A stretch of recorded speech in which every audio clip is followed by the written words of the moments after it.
Here I am in Siemens Test Lab Signature Acquisition Software. Today I'll be discussing the Run Data Averaging and Comparison Organizer add-in. This add-in allows users to average runs both online and offline. It also has functionality to calculate averages, standard deviations, and envelope functions across runs. To begin, go to Tools, Add-ins, and select the Run Data Averaging and Comparison Organizer.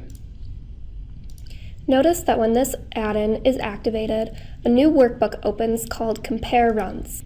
Compare Runs is where you will calculate and save the averaged functions across your runs. Let's start by looking at how Compare Runs functions online. If I open the Measure workbook, you'll notice 5 averaging functions that have been added to the top right of the display area. The functions are as follows: the average function, the envelope max function, the envelope min function, the standard deviation function, and finally, the 3 sigma or 3 times standard deviation function. Let's actually do an acquisition. I'll acquire 3 runs of microphone data which we can compare. If I go to Tracking Setup, you can see that I'm set up for a stationary acquisition. In the Online Processing workbook, you can see that I've chosen to measure and save in AutoPower. Let's go back to the Measure workbook and see how this has affected the data in the Data Explorer. Notice that under the Online Data folder, there is a Compare Runs folder that isn't normally there. This Compare Runs folder doesn't appear unless the add-on is turned on and there is a 2D function being acquired that can be averaged across runs. If I browse down this Compare Runs folder, you can see the AutoPower of the microphone data that I'm acquiring. I'll take this AutoPower from this column right here and drag it into my display. With this dragged into my display, the runs will populate as well as the average of the runs. To select which functions are displayed as the multiple runs are acquired, simply toggle on or off the function buttons in the upper right corner of the display area. Right now, I'll just leave the average function turned on. Let's acquire our first run, which will be a single tone at 1000 Hz.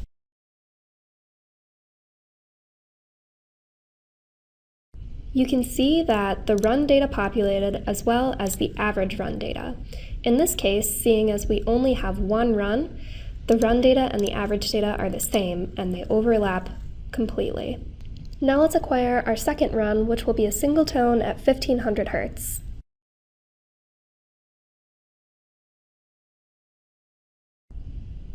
You can see that the display now contains data from Run 1 and Run 2, and the average function has updated appropriately to contain data from both runs. Let's acquire our third and final run, which will be a single tone at 2000 Hz.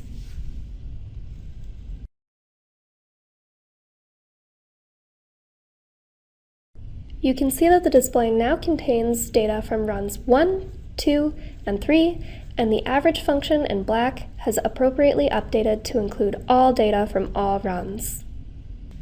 At this point, you can play around with the averaging functions by toggling them on and off up here and seeing how they look.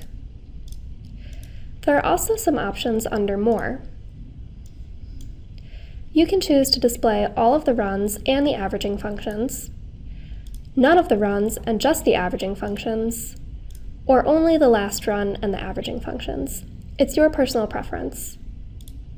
To save the data, go to the Compare Runs tab. Select the functions here that you want to save. Let's say average, envelope max, and standard deviation. Then go to Save, and either choose to save just the functions you've selected here, or save all the functions, which will save all 5 of the functions.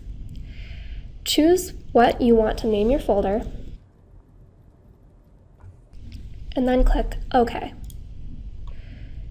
Now when you go into the navigator, there will be your folder that you named, and underneath the AutoPower, there will be whatever functions you chose to save.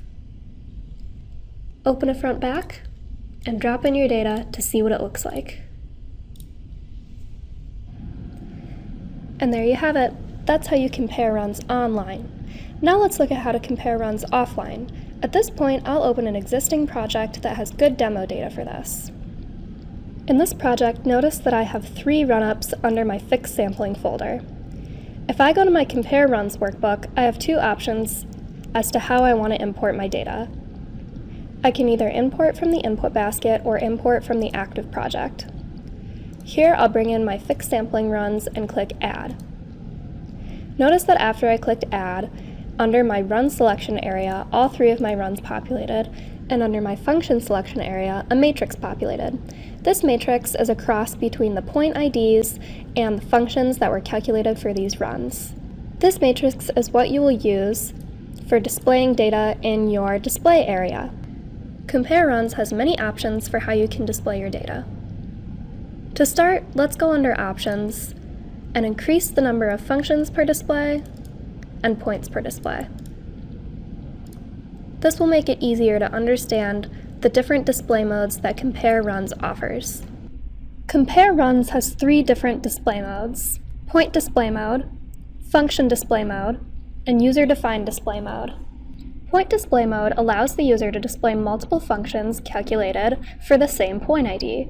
For example, right now I'm only looking at the point ID for plate 1, but I am looking at the overall level, first order, and second order for this point ID.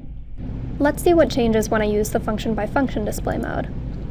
Now we're looking at one function, but across multiple point IDs. So here we're looking at the overall level across point ID for plate 1, plate 2, and plate 3. Finally, the user-defined mode allows the user to choose a custom mix of point IDs and functions. Let's go back to the point-by-point display mode and explore what the point browser and function browser buttons do. The point browser buttons allow you to browse through your points, where the function browser buttons allow you to jump through groups of functions. These buttons are to make it easy to scroll between the data for your runs. You can use these browser buttons in any of the 3 display modes. Let's explore what happens when you use a multi-plot display.